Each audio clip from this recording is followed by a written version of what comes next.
ආයිබෝවන් සියලුම දෙනාට ඇත්තටම මේ කාලේ ක්‍රීඩාවේ තියෙන කැළඹිල්ලත් එක විශේෂයෙන්ම යුපුන් අබේකෝන් ක්‍රීඩකයාගේ ක්‍රීඩාවේ සම්බන්ධවත් එක්ක ගොඩක් අය කතා කරනවා මේ ක්‍රීඩාවේ සමුගැන්ම සහ ඒකට හේතුව ඇයි එහෙම වුනේ මොන වගේ අසාධාරණයක්ද ගොඩක් හේතු. ඉතින් ඒ අවස්ථාවේදී ඊයේ විශේෂයෙන්ම සුනිල් ගුණවර්ධන පුහුණුකරු මේ සම්බන්ධව කතාවක් ඉදිරිපත් කළා. එතකොට ඇත්තටම මට හැඟීමක් ආවා මොකද මම දර්ශ සුඥාරි සුගත් මේ අපි හැම කෙනාම සම්බන්ධ කරගෙන සුනිල් ගුණවර්ධන මහත්තයා ප්‍රකාශයක් කරා. ඉතින් මට ඇත්තටම ලොකු මේ කතාවත් එක්ක මට ලොකු වේදනාවක් දුකක් කේන්තියක් ක්‍රීඩාවේ ඇත්ත නැත්ත දැන් මට බය නැතුවම ප්‍රකාශ කරන්න ඕනේ කියලා හිතුණා. ඒකට හේතුව මම ක්‍රීඩාවෙන් සමුවරක්. මම ක්‍රීඩාවේ කිසිම දෙයකට සම්බන්ධ නැහැ. මම ජාතික අපේ ක්‍රිකට් ආයතනයත් එක්ක සම්බන්ධ වෙලා කටයුතු කරන්නේ. ඉතින් ඒක නිසා මට හිතුණා මේකේ ඇත්ත නැත්ත හරි මොකද්ද වැරදි මොකද්ද කියලා කියන්න. ඉතින් සුනිල් ගුණවර්ධන මහතා කිව්වා එක හෙලාම මට කිසිම තරහක් නැහැ පුජ්‍යලික. නමුත් ඒගොල්ලන්ගේ පරිපාලන කාල සීමාවේ ඒගොල්ලෝ ඒ ලොකු නිලතලවල කටයුතු කරද්දී ඒගොල්ලෝ ක්‍රීඩාවේ පරිපාලනය කරපු ආකාරය මහා ලොකු හරි උදම්මගෙන හරි ලොකුවට හරි වටිනාකමකින් මේක කතා කරා. ඇත්තටම ඒකද යථාර්ථය. මට හරි දුකයි. මට තාම අවුරුදු 50යි. මට ඩිමෙන්ෂියා නෑ. මට හොඳ කල්පනාවක් තියෙනවා. මට හොඳ මතකයක් තියෙනවා. මම ලෝකේ 4 වතාවක් දින්න කෙනෙක්. එක වතාවක් නෙමෙයි, දෙවතාවක් නෙමෙයි, අහම්බෙක් නෙමෙයි. ලෝක ශූරතා තරඟාවලි 2යි, වර්ල්ඩ් කප් 1යි, ඔලිම්පික් 1යි. ආසියාවේ පදක්කම් ගොඩයි. ඉතින් මේ කරුණු කාරණා එක්ක සුනිල් ගුණවර්ධන මහත්තයා කිව්වා මේ සුසාන්තිකා සුගත් ශ්‍රියානිලා මේ දර්ශන දිනන්නත් කලින් තමයි මෙයාලට ගෙවල් දොරවල් දුන්නේ වාහන දුන්නේ කියලා. එතකොට ඔබතුමාද ඒවා දුන්නේ? ඔබතුමා දුන්නද මේක ඇත්තද? මට නම් කවදාවත් දිනන්න කලින් කිසි දෙයක් හම්බෙලා නැහැ. මට විතරක් නෙමෙයි. අනිත් සහෝදර ක්‍රීඩකයින්ටත් හම්බුනේ. හැබැයි ඔබතුමාගේ ගෝලයා දර්ශා ඇත්ත. දර්ශාට දිනන්න කලින් දිනනටත් වැඩි දේවල් ලැබුණා. මේක කියන්න ඕනේ. අපි මෙච්චර දවසක් ඇත්තටම එහෙම කතා කරන්න ආවේ නැහැ. අපි අතර තරහද කියලා ඇහුවා, කුහකද කියලා ඇහුවා, ඊර්ෂ්‍යාද කියලා ඇහුවා. නෑ. ඔබතුමාලගේ පරිපාලන කාලේ ඔබතුමාලා තමයි පංගු බේරුම ඇති කරේ. ඔබතුමාලා තමයි ක්‍රීඩකයෝ නැති කරේ. ඉතින් මේ කතාව තුළ මට කවදාවත් දිනන කලින් ගෙවල් දොරවල් දුන්නේ නැහැ. ශ්‍රියානි කුලවංශයට දුන්නෙත් නැහැ. හැබැයි මේ කාලේ මන් දන්නේ 80න් කතා කරාවිද කියලා. නමුත් කවදාවත් මම 1997 ලෝක සුත්‍රා තරඟාවලිය ඇතැන්ස් වල දින්නට පස්සේ තමයි මට කොළඹින් ගෙයක් හම්බ වුණේ, මට වාහනයක් හම්බ වුණේ. ඒ කෝටියකට සම්පූර්ණ දේවල් ඒකට ඇතුළත් වුණා. ඒ ලෝකෙම දිනලා. හැබැයි දමයන් දර්ශා ආසියාවේ විතරක් ඒෂියන් ගේම්ස් ගෝල්ඩ් මෙඩල් ගත්ත කී දෙනෙක් ඉන්නවද අපේ රටේ? හැබැයි එතුමියට ස්පෝර්ට්ස් කාර් පවා දුන්න මට නම් එහෙම හම්බුන්නේ. මම වාහනයක් ගත්ත එලිෆන්ට් හවුස් එකෙන් මට ඒ කාලේ අනුග්‍රහකත්වයක් දුන්නාම මං ඒ දුන්නු ගාන ලීස් කරලා මම වාහනයක් ගත්තා. ඒ නිසා ඔබතුමාලා ක්‍රීඩාවට කරපු අසාධාරණේ ක්‍රීඩකයින්ට කරපු අසාධාරණේ අමතකද? ඒ හින්දා කරුණා කරලා දැන්වත් කටවහගෙන පාඩුවේ පැත්තකට වෙලා ඉන්න. මොකද ක්‍රීඩාව කෑවා ඕගොල්ලෝ. ක්‍රීඩකයෝ නැති කරා. ඕගොල්ලෝ ක්‍රීඩකයින්ට දුන්න මානසික ආතතිය මතකද? ඕගොල්ලෝ ක්‍රීඩකයෝ කී දෙනෙකුට කැපුවද? වැඩි ඕනේ මගේ සාම්පුරුෂයා ක්‍රීඩාව නැවැත්තුවේ ඔබතුමාලා කරපු අසාධාරණකම් හින්දා. ඒ විතරක් නෙමෙයි ක්‍රීඩකෝ කී දෙනෙකුටද අද ශ්‍රියානි කුලවංශ උනත් පරිපාලනයට ඇවිල්ලා ඔබතුමත් එක්ක ඔය කතා කරාට සම්බන්ධතාව පැවැත්වුවට මම නම් හිතනවා ශ්‍රියානි ඒ දවස්වල වැඩිපුරම අකමැති පුද්ගලයා ඔබතුමා. මොකද ඒ තරමට අනික ඔබතුමා ක්‍රීඩිකාවන්ට මොනතරම් අසාධාරණයක් කරලා තියෙනවද?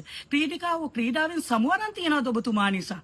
ඔබතුමා පුජ්‍යලිකව මානසික ආතතිය ඇති කරලා පුජ්‍යලික හිරිහැරි කරලා ඒ දෙමව්පියෝ කතා කරයි කියයි. ඔබතුමා ගාවට ක්‍රීඩිකාවක් පුහුණු කටයුතු නොවෙන්න තරම් මං හිතන්නේ කරුණු කාරණා ඉෂ්ට සිද්ධ වෙලා තියෙනවා අතීතේ. මිනිස්සු මැරිලා නැහැ. ඒ නිසා කරුණා කරලා ක්‍රීඩාවේ ඇත්ත නැත්ත කතා කරන්න. බොරුව කියන්න එපා. හැබැයි යුපුන් අබේකෝන් දකුණු ආසියාවෙන්ම මීටර් 100 තප්පර 10ට අඩුවෙන් දූපු ක්‍රීඩකෙක්. ඇත්ත. නමුත් එහෙම දිව්වයි කියලා ලෝක තරඟෙට ගිහිල්ලා පරිසාධන මට්ටමකට ගිහින් ලෝකේ හොඳම 100 දෙනා අතරවත් ඉන්නවද දන්නේ. ඉතින් එතකොට ඇත්තටම ඒ ක්‍රීඩකයාට අසාධාරණයක් වුණා, එයාට දුන්නේ නැහැ, එයාට ගෙවල් දුන්නේ නැහැ, සල්ලි දුන්නේ නැහැ කියලා. එහෙම කියන එක තුල මට නම් ඇත්තටම ප්‍රශ්නයක්.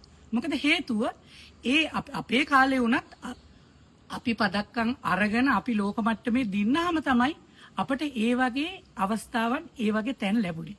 ඉතින් මෙහෙම මේ උදවිය කතා කරනකොට හරි වේදනයි. මොකද මේගොල්ලෝ එහෙම කරා මෙහෙම කරා නෑ. ඕගොල්ලෝ කරපු දේවල් තුල ක්‍රීඩාව නැති වුණා.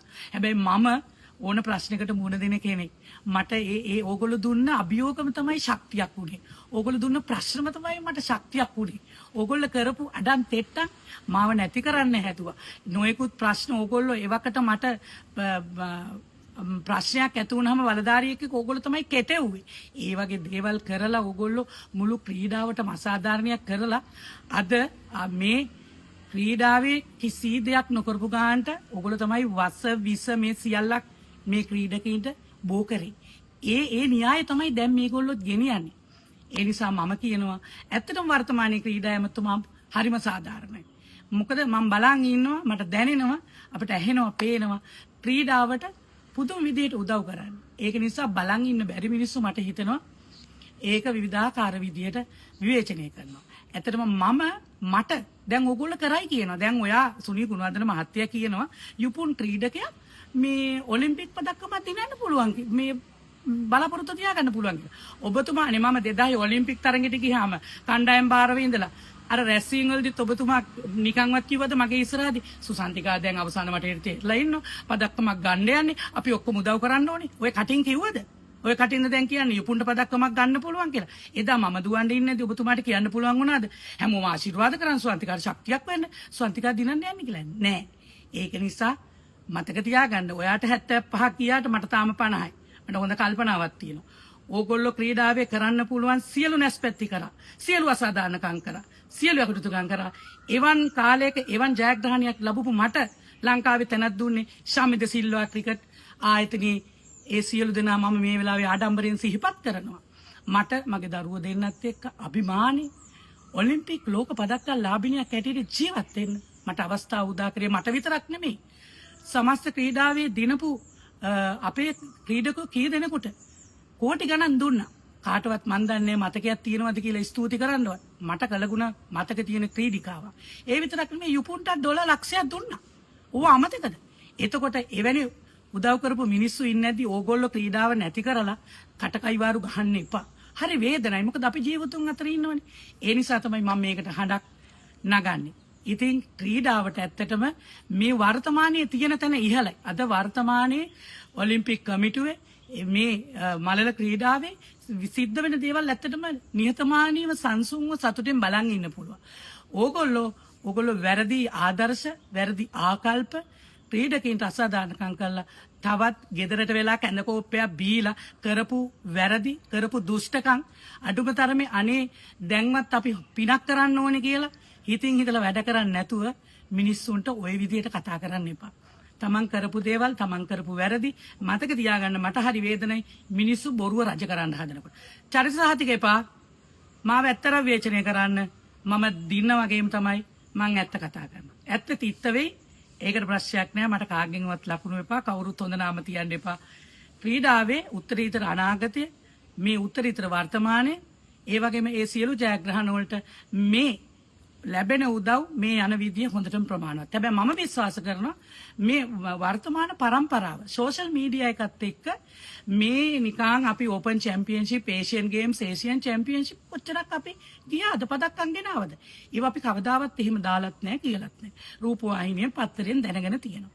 ඉතින් ඒක නිසා කරුණා කරලා අපි වර්තමානයේ අපට ලෝක ශ්‍රේණිගත කිරීම අනුව අපේ ඉන්න එකම ක්‍රීඩකයා රෝමේෂ්. ඉතින් අපි රෝමේෂ් ආඩම්බරයෙන් අපි රෝමේෂ්ට ශක්තියක් වෙන්න ඕනේ, ආශිර්වාද කරන්න ඕනේ. මේ බුදුරාජ්‍ය මණ්ඩලයේ ක්‍රීඩාවල රත්තරන් පදක්කම ගන්න ලැබෙන්න අනිත් ක්‍රීඩකයින්ටත් මොකක් හෝ ජයග්‍රහණයක් ලැබලා රටට ගෞරවයක් ගේන්න වාසනාව, ශක්තිය, ධෛර්යය ලැබෙන්න කියලා ප්‍රාර්ථනා කරමින් ක්‍රීඩාවගේ අනාගතේ, ක්‍රීඩාවේ වටිනාකම, ක්‍රීඩාවේ ඒ සියලු දේවල් මේ ක්‍රීඩකයින්ට වැටහෙවා.